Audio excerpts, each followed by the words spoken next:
Viewers and subscribers, yeah man, really at here again. You know what I'm going to do? I'm not even going to say anything. I'm just going to show you proof, alright? Look at this. I've seen the many posts on social media and received WhatsApps and telephone calls in relation to the fake news circulating on social media in relation to the discovery of oil on our shores or off our shores. But the potential is huge. It's a potentially life-changing license for the island of Jamaica. The size and scale and value is truly mind-blowing. This project could be potentially 7 billion barrels of recoverable oil. It could potentially double the GDP of the island as a standalone project, and it could also generate over $30 billion of tax take for the island of Jamaica. So the scale is quite substantial. As Minister, I can categorically state that there's no such thing. It is absolutely fake news.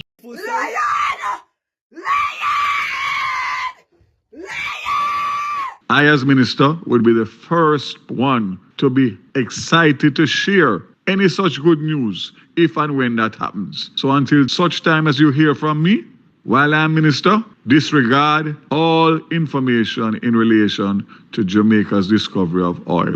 It is just simply untrue. Well, we've built a very close relationship with the island of Jamaica and the government, not only the host government, but the political opposition as well. Everybody's very keen and supportive to see this well drilled, purely because of the economics, the potential upside and value. The size of the prize is huge for what is a reasonably low and minimum investment. And in fact, as a demonstration of the support of the government, they've kindly hosted us this evening for this evening's shareholder event, which we're very excited about. Emotional damage. As Minister, I can categorically state that there's no such thing. It is absolutely fake news. The energy demand for the world is going to be fulfilled all the way out to 2050 by at least between 40 and 50% coming from fossil fuels. We're in an energy transition. Transitions take decades. And there's a growing realization that reserves have to be replaced in order to meet that energy demand. Look at this. Somebody come look at this. Look at this. Somebody come and look at this. Look at this. The Jamaican opportunity is really a unique one. It's a massive acreage holding, over 22,000 square kilometres, which is the equivalent of 3.5 million football pitches, and really the opportunity to be first mover in a country that is energy hungry, that would like to replace its imports with indigenous supply. More than that, the way that we're looking at Jamaica now and the technical work that's advanced, we see a real opportunity for a string of pearls in terms of exploration and development. And we're really looking at early commercialization and how we can do that. And with that, we've built a development around, it's conventional, it's using floating production and storage offshore systems, such as used in the Stabroek license in Guyana, for example. And actually, we have many similarities to the Stabroek license. So in the look at how we would go about commercializing these opportunities, we've really started to attract and engage with a number of partners, and we're really taking those conversations forward. And of course, our joint purpose with the Jamaican government is to get to a point of commercializing and getting to production as early as possible.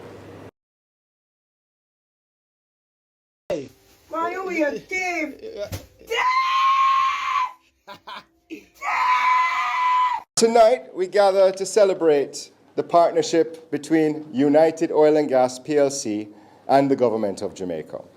Wait a minute. Wait a minute. Wait, first of all, you're not going to speed past that like you didn't just say what you just said. Tonight, we gather to celebrate the partnership between United Oil and Gas PLC and the government of Jamaica. Something all right? Something all right there? Frontier exploration, there's not too many of those projects left in the world, and the fact that a company of our size has 100% of 29,000 square kilometres of acreage is really, really impressive. And it's in our hands now to move it forward, and as I've touched upon, the size of the prize is so big for what is really a minimal investment up front. So I think we're really excited now moving forward into the remainder of this year, our existing work programme, and hopefully drilling an exploration well in 2025 or 2026. This year we've appointed a new country manager, Harona Thompson, and she'll lead operations on the ground and help us with all the permitting that's required for this year's work programme in advance of hopefully drilling an exploration well in 2025. We've also invested quite substantially in a number of training and educational programmes. To date, since we've come into the licence and taken over operatorship, we've invested over $500,000 in training and educational programmes. So the relationship is very strong. I think the shareholders really need to get behind the story now and really support the work programme and what we're trying to achieve. Tonight's presentation will be available on our website, and I really urge our shareholders to have a read of it. The technical story has evolved substantially over the last number of months, and we're really excited now. There's a number of additional leads and prospects that we've been working on, and the presentation will capture a lot of that detail. I've seen the many posts on social media and received WhatsApps and telephone calls in relation to the fake news circulating on social media in relation to the discovery of oil on our shores or off our shores. As Minister, I can categorically state that there's no such thing. It is absolutely fake news. I, as Minister, would be the first one to be excited to share any such good news if and when that happens. So until such time as you hear from me, while I'm Minister, disregard all information in relation to Jamaica's discovery of oil. It is just simply untrue. To spread misinformation. So, it's my distinct honor and privilege to extend a warm welcome to each and every one of you to the United Oil and Gas PLC shareholders and stakeholders reception hosted here at the Jamaican High Commission in the United Kingdom. Tonight we gather in the spirit of partnership and collaboration to celebrate the fruitful relationship between United Oil and Gas PLC and the Jamaican government. The occasion makes a significant milestone in our collective efforts to unlock Jamaica's offshore oil and gas potential and foster sustainable development for the benefit of our nation and its people.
Viewers and subscribers, and with all the proof I just show you, just watch representatives come to discredit the information that I just provided. Anyway, one read it out. Tell me what you think in the comment section. Yeah, man.